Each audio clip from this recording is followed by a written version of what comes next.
When I went to secondary school was almost 5 miles away, and we went via school bus, which many children obviously do. I feel really blessed at a secondary school level that I went to a school, it's Hewish Episcopal in Langport in Somerset, that had phenomenal sporting facilities. So not just green spaces to be able to hang out in during lunchtime breaks, but we had enormous rugby pitches, hockey pitches, football pitches. There wasn't a shared multi-use sports space. We had every single one. We had an athletics track, we had a wood, we had all of those things. And that's the benefit of going to a more rural school as opposed to going into a city. And then I think particularly for me, and now when I think about bikeability and some of the challenges and the barriers that we have, particularly with teenage girls and getting them interested in cycling, I had a brilliant role model because our head of PE was a female PE teacher, which was actually quite unusual back in the 80s. And as a result of having a female leader, we just got so much more encouragement to take part in all sporting activities than at that time as a teenager.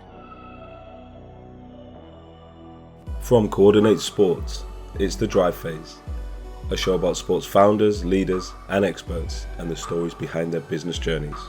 Our guest this episode is Emily Cherry, CEO of the Bikeability Trust, the national charity for bikeability, the UK government's cycle education programme. The Trust supports the delivery of the programme, which aims to train more than 5 million children in the next 3 years. Emily built a successful career within safeguarding at the Children's Society, the NSPCC and Barnardo's. We discuss how this shaped her philosophy of leading with kindness, and just what it's like to complete a recruitment process and start to lead an organisation of the scale of the Bikeability Trust at the heart of the pandemic. Enjoy the show.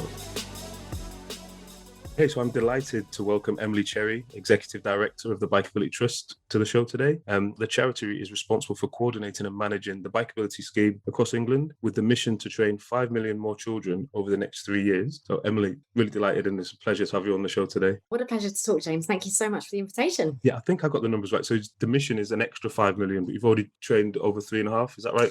We have, yeah. So since Bikeability started, 3.5 million children have been through the training programme. We've currently got funding for around about 424 up to 450,000 children and families as well each year. But because the Prime Minister made a fantastic pledge back last July in the gear change strategy that he launched back in July last year. So his ambition is that we need to offer cycle training to every child by 2025. Now, I'm sure you're aware how many children, millions of children there are, particularly in the primary school network. So there's around about 650,000 children in every year group in England schools. And we want to be able to get to most of them. So that's the ambition, the vision and the mission, but it's 2025. Definitely. I think we'll definitely get into that in terms of the scale up required. Like I said, 3.5 over the course of last few years, and then 5 million in 3 years. So it's going to be a large scale up. I'm sure that brings a lot of challenges with it. To get started on the podcast, obviously what we try and do is give our listeners a bit of an insight into Emily and look at your background to this point. So in terms of your childhood, how would you best describe that, kind of early life and childhood? So I grew up in a really tiny village.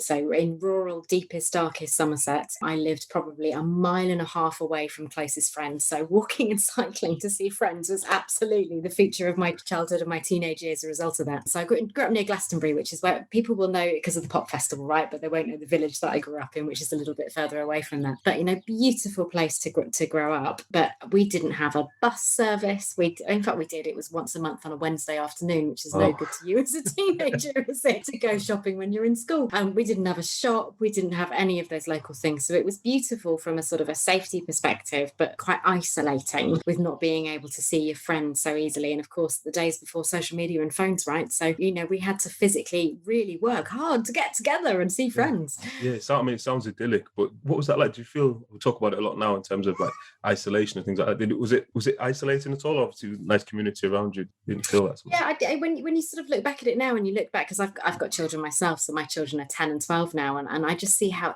easy they can connect with friends. Whereas for us, it wasn't like I could even have a conversation with my friends where your parents weren't even listening, because you had one family phone in a room and everyone was listening into your phone calls. If I wanted to go to a phone box to place a call to one of my friends, it was 1.5 mile walk. So it was that real effort to kind of keep in touch with people. So yeah, it did feel like beautiful, rural, lovely, but it was definitely not what I wanted for my own children now that they're growing up, is to have that sort of much more real-time connection and ability ability, to see friends and go out and do stuff, sometimes out of the watchful eyes of your parents. Yeah, I mean, in terms of school life, what was that? I'm assuming a small village school, primary school wise. What was that like? And because we always look at from all activities, really, but especially we're going to talk about bikeability, that first experience of any activity, really. But previously, cycling proficiency might have been one that the stories are kind of 50-50, really. So it's either, yeah, fantastic, or I failed my cycling proficiency and I never picked up a bike again for years. What was your school life like? And did you have any kind of role models there, or anyone inspiring So you? primary school, definitely,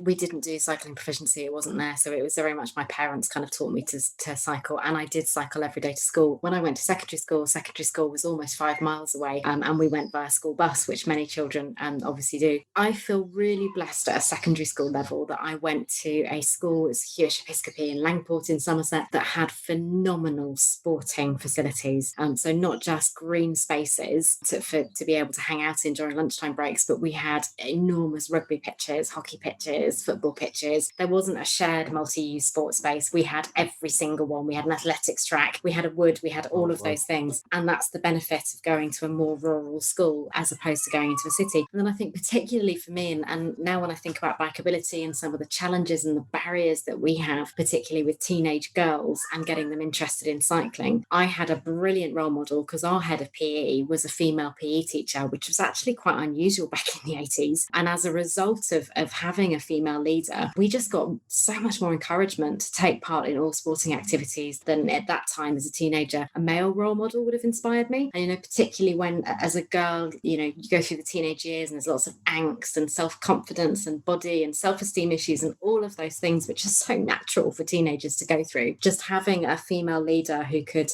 help us empathize, get through those and encourage us to do sport made a massive difference. Yeah, for sure. I mean, I come from a family of women, so I've got 3 sisters and 2 daughters. I understand that stigma that's around especially PE now. You see the huge drop-off levels, so that definitely would have had an impact. In terms of your, I guess, introduction into cycling for a lifestyle as a child, is that something you carried on through? After that, obviously, I'm assuming you moved on and moved away. Was that something that's always been with you there, the cycling? Yes, I mean, very much so in terms of kind of a cycling commuter, not all the way to London because I live in Cambridge and I've pretty much worked in London for the last 25 years. And I'm afraid to say I'm not the fastest cyclist because I am a leisure cyclist. Cambridge has got to be it's got the best infrastructure in the city. Certainly has, yeah. We've got the new Dutch roundabout, which is phenomenal. Absolutely. First one in the country, I believe. And obviously lots of cycling infrastructure. But I live 2 miles from the station. So I would drop my kids at school.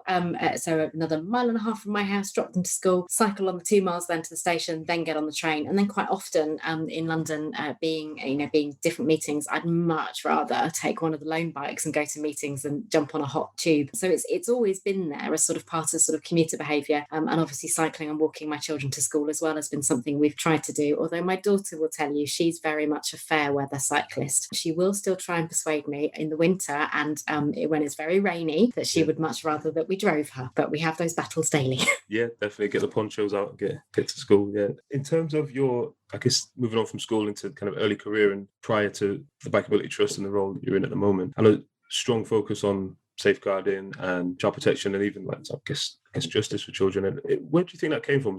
Obviously, with you having such a lovely childhood, is that something that kind of inspired you on forward, or did that interest? Yeah, I think having a happy and secure childhood definitely did inspire me to want to do more for other people. And when I was at university, so I went off to go and do a kind of a social science degree, and after doing PE, GCSE, and doing sport at A level. But I was really, really, really concerned in my first couple of months at university. What is that going to get me career-wise? And I literally thought, I'm going to go and volunteer. I need to find something else to boost my CV so that I've got some real work experience to be able to add when I graduate. And I walked into a young people's volunteering project. And little did I know that walking into a young people's volunteering project was going to end up with a lifelong career and love of charities. And so I started volunteering for them, helping other young people get volunteering opportunities, and then helped set up and design what was then called the Millennium Volunteering Scheme. In fact, I was one of the first young people to receive their MV award in the House of Parliament, which then led me to get inspired about politics. You can just see there's just little moments in your life that I didn't set out to be a charity CEO to think that's where I want to be be. That's where I want to be. But it led me into that career of wanting to help others, and led me to NSPCC and Childline and Barnardo's and the Children's Society. So I've spent 20 years in the big children's charities, both in running big, large safeguarding services, so working directly with young people who've experienced a range of a hideous and difficult trauma, and supporting and helping them, through to doing policy work, lobbying and media. So hugely variety of career. And then that's led me to bikeability. And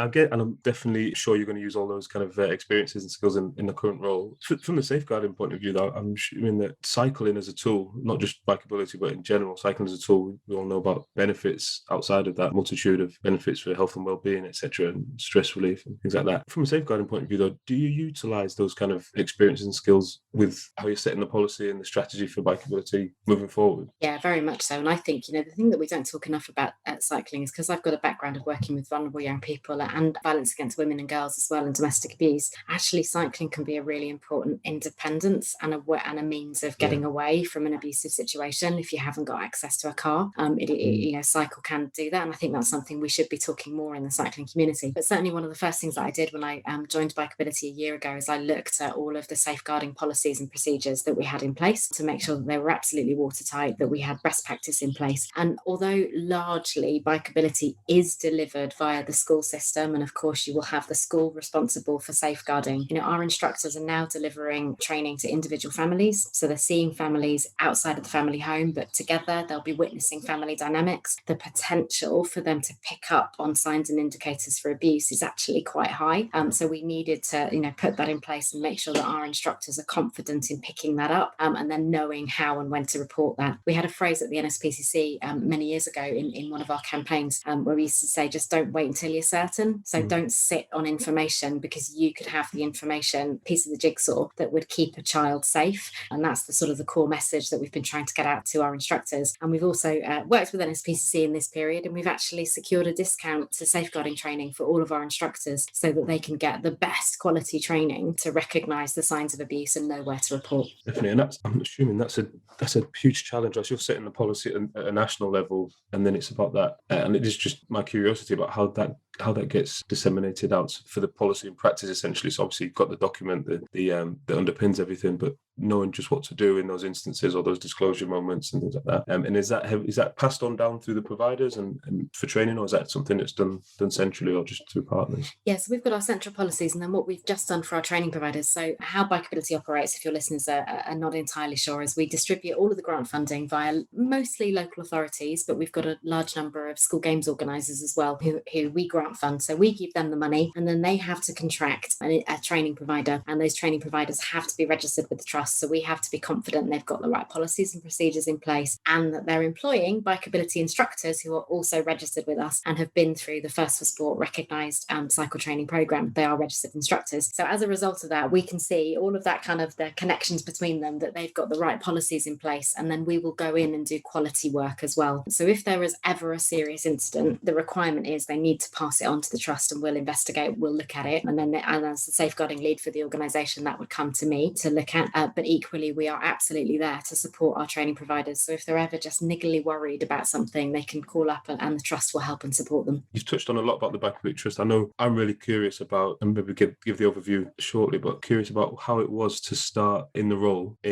so it was mid-2020. So was it in lockdown? Whenabouts was it? Was it right at the start of... The whole process was in lockdown. So everything from applying to the job to being interviewed by the board and some of the staff members as well, through to then obviously induction and kind of learning. And year in, and I still haven't physically met all of the team. We are actually having our first all-team meeting in June this year, all getting together. And that's, people have wanted to, and we've listened and we've reacted to that. They've wanted to wait before getting together as a kind of a larger group and travelling across the country until all of the lockdown and restrictions are eased as a central team. So it's been interesting. I've had lots of reflections about as being a lockdown leader. In fact, I wrote a blog for the Association of Chief Executives of Voluntary Organisations about being a lockdown leader and how meeting people virtually. And from day one, I came in with a focus on really supporting the staff team from their own wellbeing perspective, because we were suddenly all thrown into needing to deal with both the pandemic itself and the impact on our industry and providing support to our industry, but also the impact on individual staff members' lives. And my approach was that we really needed to focus focus on their staff, their well-being, so that they're providing the best advice that they can. So we've got a lot of support in place, from virtual team lunches to sessions on health and well-being for the staff team to be able to engage in. So just having that really sort of open leadership and empowerment mantra that I have constantly, so to support the staff. Yeah, and that, like I said, definitely link into the blog in the show notes for the listeners out there to go and check that out. For yourself as well, was there any learnings that you took from it? I guess starting to roll in a crisis situation, I'm sure it's like day one, baptism of fire. Was there anything that you took out of it, or things that you are now being able to reflect on and implement that you couldn't implement when you first walked through the door? I think the scale of the challenge that we're facing, and it was almost surprising of how much we needed to actually shift and to change as a result of COVID. So whilst all of the government guidance is there and you follow it, you enact it, you make sure that people know exactly how to do it, it's actually then there are other things that then prompts. It's almost like that big chain reaction and chain of events that suddenly get. And as a result of us having to change policy or procedures in one area,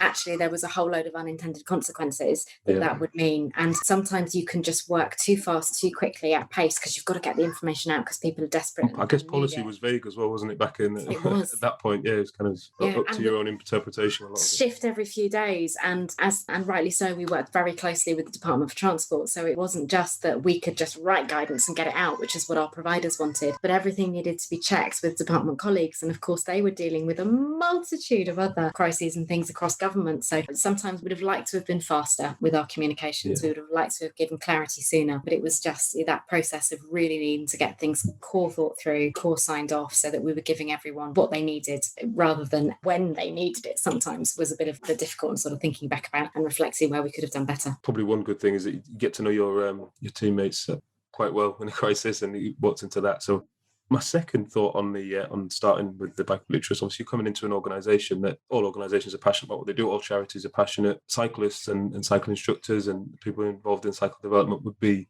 in my opinion, particularly passionate about what they do. How was that for yourself, coming in and all the work that they've done to this point and maybe moulded the scheme as well as the trust? How did you manage that on coming into as I guess an outsider, I suppose? Yeah, and I have been an outsider because I don't come from the cycling world, which has been interesting. But yeah, I mean, my goodness me, the number one thing that I want to say to anyone who's part of the bikeability industry, and I say this regularly through blogs, and I've taken it upon myself to now, I'm phoning every grant recipient and every training provider to say thank you. We have 180 grant recipients and 325 training providers. So if I haven't gotten to you yet, I'm really sorry. It's taking me a lot of time, but because I feel that's important, because of their passion, because of their enthusiasm and their absolute commitment to making sure that as many children have been trained during COVID as possible using the COVID safe and secure guidance. I think they have gone above and beyond, and that's because they are so passionate. And that's why I want to thank them, because when so many other industries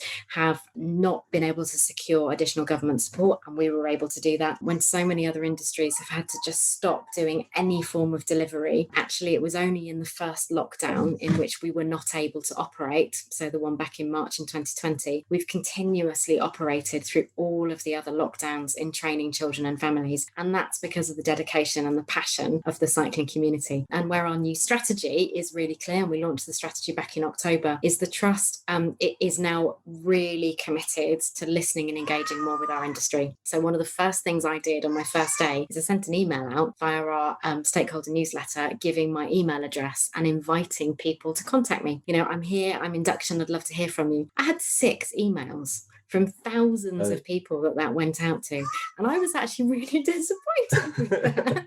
It's like, I want to talk to you, I want to hear. So instead, we've now we've done a whole series of other things. We've done webinars, we've done focus groups. We engaged more than 1,000 of our instructors and our training providers and our grant recipients in thinking through what will be sort of our bid for the future to make sure that bikeability can be there for all children and every child. But we've had to make double the amount of effort rather than just sitting back in an office, writing an email saying, please come and talk to me. So we need to do more, and we are doing more to listen to our industry. And I guess probably leads me on to another question. We always talk about kind of, I guess, culture change or lifestyle change, and just in general in the UK, we've got the kind of targets we're working towards, the carbon targets and the kind of quote unquote Dutch levels of cycling, and how are we going to kind of transition to that? Do you feel like, I'm guessing that starts at schools, right? It starts with education. And I guess my main question is how far away are we from seeing bikeability with the same status as swimming or pedestrian skills or statutory requirements for all children leaving school? So I'm not going to stop until we get it as a statutory requirement. And I've already written to the schools minister. I wrote to Kevin Collins before he resigned as the recovery curriculum DFE. I'm going to keep pushing the buttons. And we are certainly working much more with Department for Education. We have been over the last year to make sure that they're backing bikeability. So they're now sharing information direct through their teacher channels. But it needs to be a statutory requirement. That isn't just about driving behaviour change, but it's actually really making sure that we can get through the doors. One of the number one things that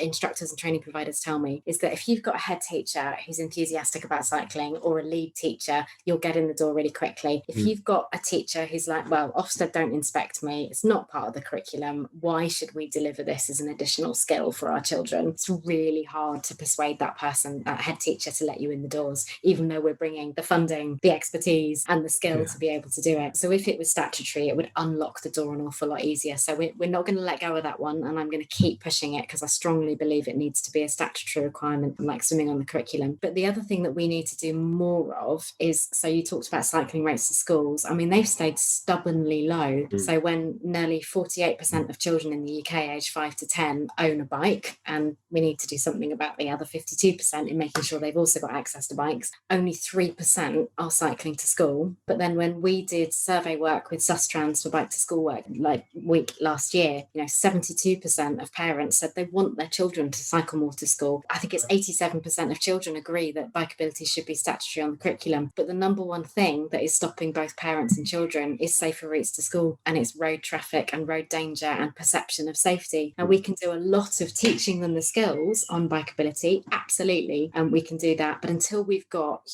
all the best safer routes to schools, great cycling infrastructure that makes it a much more enjoyable and fun experience to cycle to school, I think we're going to see those rates continue to stay low. But that doesn't mean we shouldn't teach children to cycle safely on the road. And I fundamentally believe that bikeability, and all of our data says really clearly and confidently, that children who come through the programme are more likely and are much better able to perceive road hazard and danger. So we're equipping with them with the right skills, but I'd like to help cycling go up. We need that infrastructure. Definitely. I think my opinion on it is it's more of a generational issue as well. So you've got, hopefully now you're going to have this generation of bikeability trained children becoming drivers, so they understand what primary position is and they understand what the cyclists are doing on the road and why they're doing it. Whereas I guess in my experience, bikeability being taught in schools and children going out to ride sometimes causes conflicts with drivers, right? They learn how to drive maybe 10, 15. They don't know what cyclists are doing, and they might get abused or something like that for being in the middle of the road, or those type of comments that you hear. And I'm really interested to hear you've got a new initiative to kind of tackle that. Are you able to just expand on it a little bit for us? So we're so excited about this. It's been a long time in the development, but it is absolutely as you just asked there. So, we have a shared road space currently with drivers, and obviously we teach some fantastic skills on bikeability about close passing and your primary position and the way that you can be much more confident to share that road space. But we also think we need to re-educate drivers a little bit as well. So we've launched this new approved driving instructor course. So it's now live. So this is for registered approved driving instructors all over the country, and it's a course in 2 parts. So for a large number of approved driving instructors, we've got an online training course, and it teaches them cycling skills to then pass on to their learner drivers, so that they've got that greater awareness of how to share the road space considerately and safely with cyclists. But then we've also added for 400 training instructors in a number of locations in the UK a 3.5-hour training course themselves, so they can experience being a cyclist and understand things like road positioning and close passing and all those other things. It's got a full evaluation model behind it as well, so we're really confident that we'll get some great data about the importance of teaching drivers cycling skills as well. And we are also doing some work with some learner drivers too, so equipping up that next generation. But let's see what the data says. But I think we're all pretty confident that we need to do some more work with drivers as well. Yeah, definitely. I think other types of pilots have been running, or other training for maybe haulage drivers and like that, where they need to understand, I guess, even just what it feels like to be a cyclist next to a HGV. So yeah, I think that's going to be a raging success. I think the one thought for myself is that almost that conflict within families. So if parents have been taught how to to cycle on the road in a certain way, and then a child learning bikeability or completing the course at school, even that could cause conflict, going home and saying, this is what I'm going to do, Mum, I'm going out on the bike and seeing you ride. So I guess, is there any work being done around that kind of that communication with the families and educating that angle? Yeah, so during the first lockdown, we thought really clearly and carefully about sort of the bikeability program, and we then designed and developed a whole new bikeability family program. Right. So we piloted that with a small number of families, and now we've rolled it out, and we're actually grant funding 5,000 family households this year will be able to get that training for free. And that's where you take parents and children out together. So it's a bespoke course, and I've done it with my kids, and it can be absolutely, if you're a leisure family cyclist and you want to just sort of check your children's skills and work out how you can better support them to develop their skills, and that's what the instructor will do with you. When we did the course, it was about my children's transition, my son's transition to secondary schools, and my daughter wanting to, in year 6, to be able to cycle completely on her own to school. So we literally rode the routes that they would take with the instructor, and they gave them lots of feedback and sort of helped them to do that. But it's really interesting you say about communication and in between families. So I vividly remember a phone call that came into the office, must only have been about 6 weeks or so ago, and it was a 6-year-old girl. Dad had phoned in with her, by the way, who'd come back off her bikeability course and had told her dad that some of the skills that she'd learned, and her dad had said, well, that's wrong. Yeah. I don't agree with you. And to be fair to Dad, he'd actually said, well, let's check out with the experts, and he'd phoned us in the experts, and then a couple of our instructors in the office sat down and explained very patiently and very politely to Dad how his 6-year-old was right, and the skills that he'd learned back in the day and the behaviours that he'd been displaying towards his children were not best practice. It was all done with empathy and support, of course, but parents can either unlock great cycling experience, or they can be a real barrier to children being able to become great cyclists. So that's why we think, and why we're absolutely committed in investing in Bikeability Family, as well as we've got a fantastic video called Cycle More and Have Fun, which is families talking about their own experience and giving some of our bikeability top tips. So great assets for families to use. Yeah, definitely. I think we're all guilty as parents, I guess, of putting our fears onto our children, and if we're not confident, then we probably won't let them enjoy themselves as much. One question around perception and myths, common myths or perceptions, something that maybe pushes your button since you started in the role. Is there anything that stands out where, obviously, you're doing tireless work at the Trust, but the perception doesn't seem to change, or it's taken a bit longer to get that message across? We've got a really, really stubborn perception about, definitely, cycling's not cool, is it, for teenagers? And that's something I think the whole site, and you need special equipment. Actually, apart from a bike, and we would obviously recommend a helmet as well, you don't need special clothes, you don't need all those other things to be able to enjoy cycling as a leisure cyclist. So I think we've definitely got to do more to bust that myth. We've also, as well, and this is something that we're very committed to tackling at the Trust, is we do have a perception of our bikeability instructors, age, gender, and we need to do much more around diversifying our instructor workforce, so that they're reflecting the communities that they work in, because we do struggle in some areas to have the right role models of instructors to go in and engage with more vulnerable children or with Black and minority ethnic communities. So we're really committed at the Trust to making sure that we've got a much more diverse workforce who can get in to the communities that they're working into and represent those communities. Yeah, definitely. I think that's something that came up on recent episodes we did with Sport England, UK Active, where they're looking at coaches, sports coaches, similar in working in inner city areas or areas with a certain demographic. Or in terms of the data, do you kind of have the data of what the data of the workforce looks like, the instructor workforce? We haven't got a complete picture. It's something that we're building up, but we think it's sort of around about kind of 70% male and around 30% female. And our typical instructor is a brilliant and amazing, experienced classic cyclist, largely a man in their 50s, is sort of most of the instructors that we have. And that's the very stereotyped version of it. But we do have some challenges on diversity, but ones that we're committed to addressing. And that's why this year, because of the scale-up issue that we talked about at the start, so going from those 3.5 million children past 10 years up to 5 million in the next 3, we are launching a brand new instructor bursary later on this year, which will actually help to fund becoming a cycle trainer in the outset, because there is a cost, as there are for many sports courses, to becoming a cycle trainer. And we'll be launching a training bursary, and that will be very much about targeting to make sure that we get the right instructors in the right areas to be able to deliver cycle training. Definitely. In terms of, at least you said there about the kind of typical age bracket or the demographic of an instructor, are you looking for maybe to bring younger people in? Like,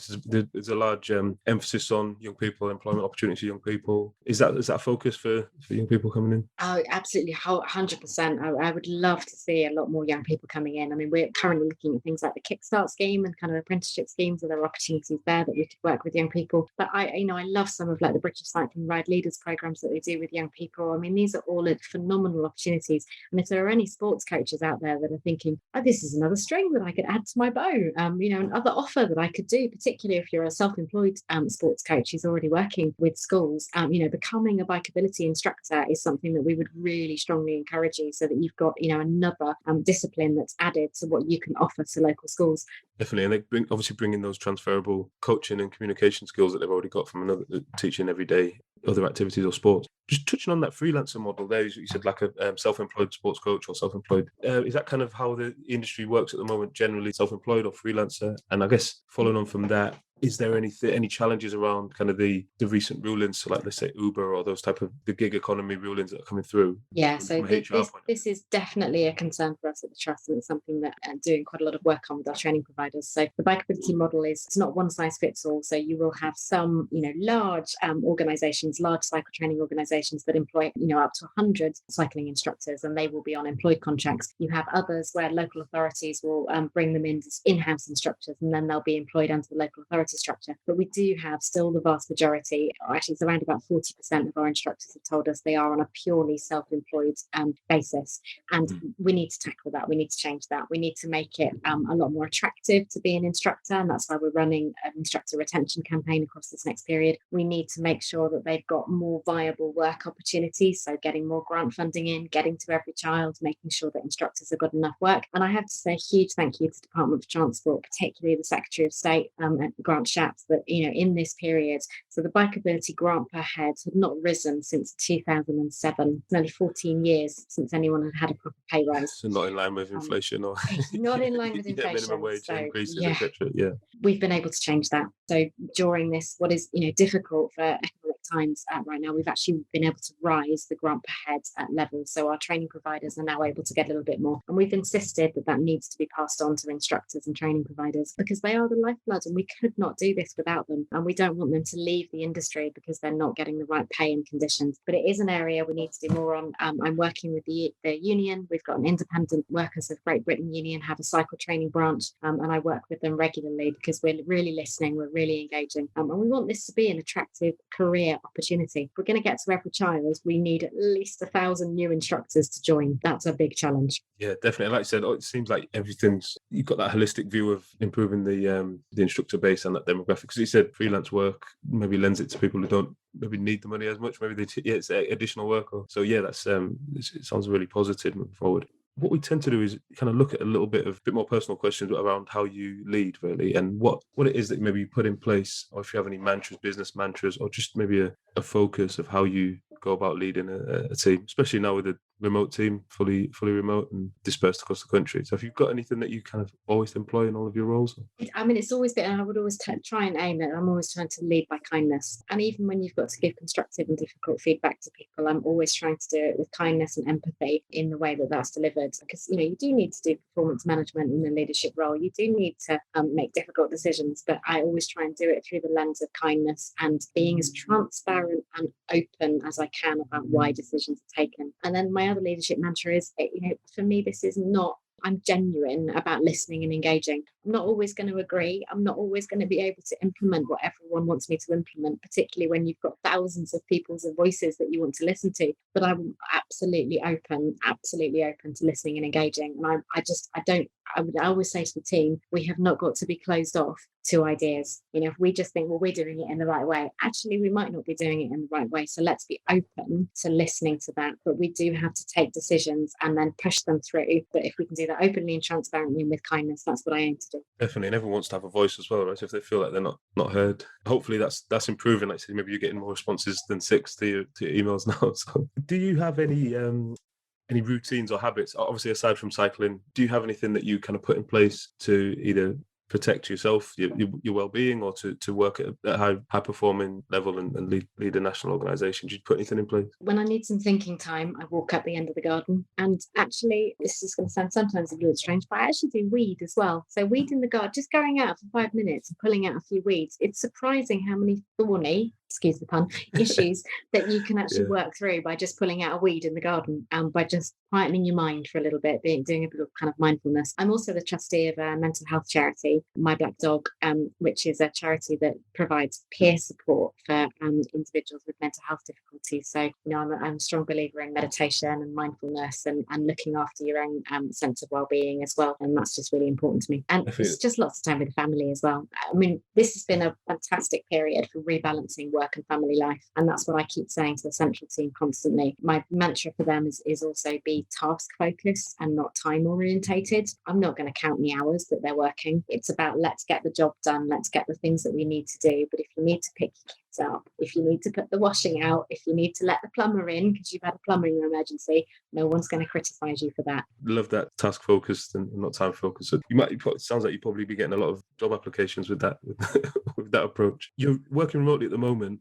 And historically, Bikeability have had a really successful kind of annual national conference. Is that something that's back on the agenda, maybe not for this year or for the future? I think definitely not for this year, not for 2021. I think we'll look at it again for 2022 to kind of come back in. So we did webinars last year. We're going to repeat our webinar series, but this time we're going to we're going to start a webinar every month. So we're going to have a monthly series that will be different opportunities and topics for people to be able to engage. We've also set up regional networks and forums. So in each of the regions, we've got now group meetings where people get together to share practice. And we've launched a brand new closed group for bikeability instructors on Facebook so that they can talk to us direct as well. We do obviously have their emails and we can reach out to them. And we've done webinars and focus groups with instructors in this period, but we wanted them to have a space where they could also talk to the trust and also talk to each other. So we've launched that in this period as well. But we will also be opening up pretty soon in the next, probably about the next 4 or 5 weeks, the Bikeability Awards.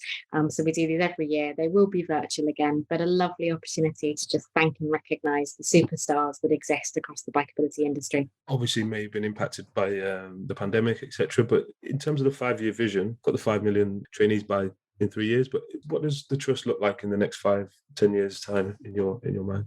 So the focus for the next 12 months, first of all, is on stabilising our industry. So post-COVID, really kind of stabilising our training providers, our instructors, and making sure that they are absolutely back to delivery and back to getting everything they need. The second focus for us this year is that we've increased the central staff team. We've put in a number of new roles that are absolutely focused on enhancing the amount of central support that we give them. So I want us to be more helpful, more engaging, more listening, and giving our training providers what they need to do the job. And that's what we're really kind of focused on. But the big thing, of course, and I hate to talk politics, but we do have to talk politics, is that we don't have security for the bikeability industry beyond 2022 next year. So whilst we've got the PM's vision, because we haven't had the multi-year comprehensive spending review, which should have been last autumn, which would have set all of the levels for funding up until 2025, we're expecting that this autumn. So my time this summer is absolutely focused on the politics, on making sure that we get a settlement that helps us to reach every child,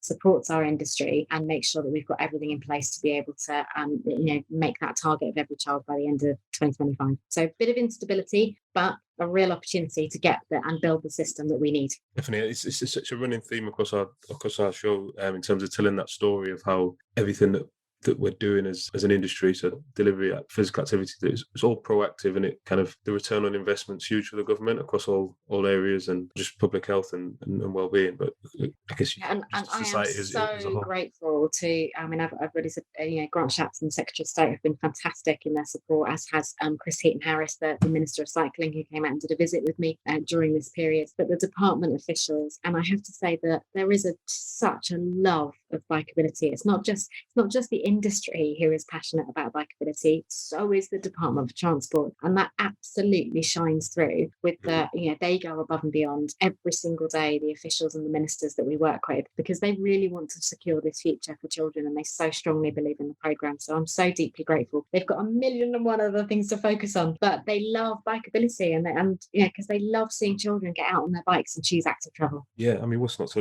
You've almost got the perfect product, especially for coming out of a pandemic, right? So socially distanced, outdoors, creating those memories, first time you've been on a bike, first time you've had some freedom as a child. So it's fantastic. My last question, it's always a reflective one, is if you could go back to when you're starting out in your career and just give yourself one piece of advice, so just jumping in a time machine and speaking to Emily in your early 20s, 21 years old, what would you tell yourself at that time? Oh, now that's an interesting question. Yeah, I like it when I get asked a question I was not expecting at all whatsoever. Thank you. Apologies. No, this is a good way to end it. I think I would have told myself you need to surround yourself with mentors and friends and advisors who don't always think like you, could have completely counter and opposite views to you, but that you can have a conversation that challenges you and gets you to think in a different way. But you need to surround yourself with some really trusted people that can help you through some of those sticky moments when you haven't got that self-belief. And we can all, at a leadership level, you can all sometimes suffer with imposter syndrome, right? That's when you need people who you can kind of go to,